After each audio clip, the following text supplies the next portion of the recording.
Welcome to competitive exams corner. ఈరోజు మనము group 2 మెయిన్స్కి సంబంధించి భారత రాజ్యాంగ వ్యవస్థ, రాజకీయ వ్యవస్థకు సంబంధించిన కొన్ని ఇంపార్టెంట్ బిట్స్ అనేవి చూద్దాము. భారతదేశంలో మత ప్రాతిపదిక ప్రాతినిధ్య పితామహుడుగా ఎవరిని పరిగణిస్తారు? Lord Minto. ఈ క్రింది వానిలో ఏకకేంద్ర లక్షణం కానిది? దృఢ రాజ్యాంగం. భారత రాజ్యాంగం ఏకకేంద్ర సమాఖ్య లక్షణం. భారత రాజ్యాంగం ప్రపంచ రాజ్యాంగాలలో దివ్యమైనది, సుదీర్ఘమైనది అని అభివర్ణించిన వారు ఎవరు? సర్ ఐబర్ జనీన్. ఏ చట్టం ద్వారా గవర్నర్ జనరల్ ఆఫ్ బెంగాల్ను భారత గవర్నర్ జనరల్గా మార్చారు? చార్టర్ చట్టం 1833. ఈ క్రింది వాటిలో భారత రాజ్యాంగ ప్రవేశిక వ్యక్తీకరించే అంశం ఏది? రాజ్యాంగ సారాంశం, రాజ్యాంగ ఆశయాలు, రాజ్యాంగ తత్వం. పైవన్నీ. భారత రాజ్యాంగాన్ని తయారు చేయుటకు రాజ్యాంగ సభ ఎప్పుడు ఏర్పాటైంది? డిసెంబర్ 9, 1946. భారతదేశంలో ఈస్ట్ ఇండియా కంపెనీ యొక్క వర్తకాధిపత్యాన్ని తొలగించిన చట్టం ఏది? కౌన్సిల్ చట్టం 1861. రాజ్యాంగ ప్రవేశిక రాజ్యాంగంలో అంతర్భాగం అన్నది ఎవరు? డాక్టర్ రాజేంద్ర ప్రసాద్ గారు. భారతదేశంలో రాజ్యాధికారానికి మూలం ఏది?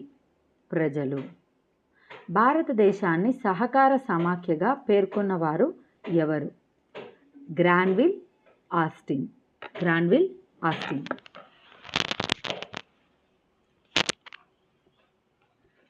రాజ్యాంగంలో ప్రస్తుతం ఉన్న షెడ్యూలు సంఖ్య 12. భారత రాజ్యాంగంలో సమాఖ్య లక్షణం కానిది? ఏక పౌరసత్వం.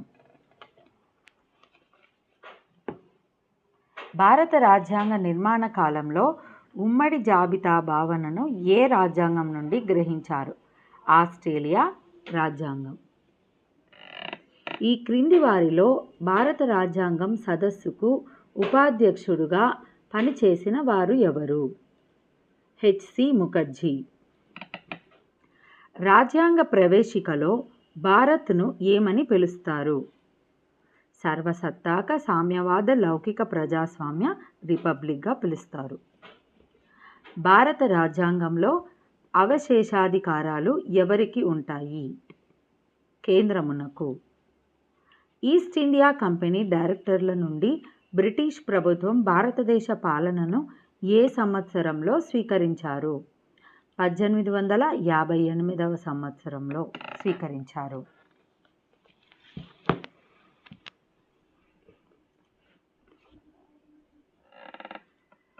భారత రాజ్యాంగ నిర్మాణ సభ యొక్క రాజ్యాంగ ముసాయిదాను కమిటీకి అధ్యక్షులు ఎవరు?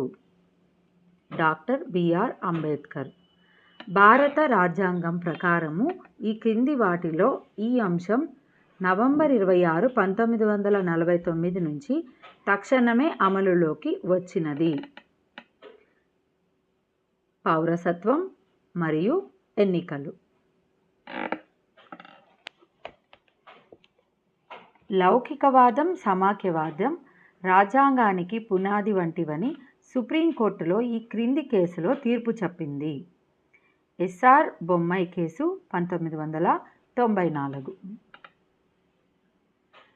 1976లో 42వ రాజ్యాంగ సవరణ ద్వారా ఇందిరాగాంధీ ప్రభుత్వం రాజ్యాంగ ప్రవేశికను సవరించి ఏ పదాలను పొందుపరిచారు? సామ్యవాదం, లౌకిక మరియు సమగ్రత.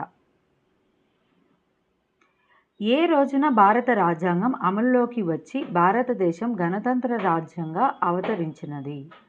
1950 జనవరి 26. క్రింద పేర్కొనబడిన వాటిలో దేని ఆధారంగా భారత రాజ్యాంగ సమాఖ్య అని నిర్ణయించవచ్చును. కేంద్ర మరియు రాష్ట్రాల మధ్య అధికారాల పంపిణీ. భారతదేశంలో బ్రిటిష్ ప్రభుత్వం ప్రయోగించిన చట్టాలలో అతి స్వల్ప కాలంలో అమలులో ఉన్న చట్టం భారత కౌన్సిల్ చట్టం 1909. భారత యూనియన్లో ఒక నూతన రాష్ట్రాన్ని ఏర్పాటు చేయునప్పుడు రాజ్యాంగంలోని ఏ షెడ్యూల్ను సవరించవలసి ఉంటుంది? మొదటి షెడ్యూల్.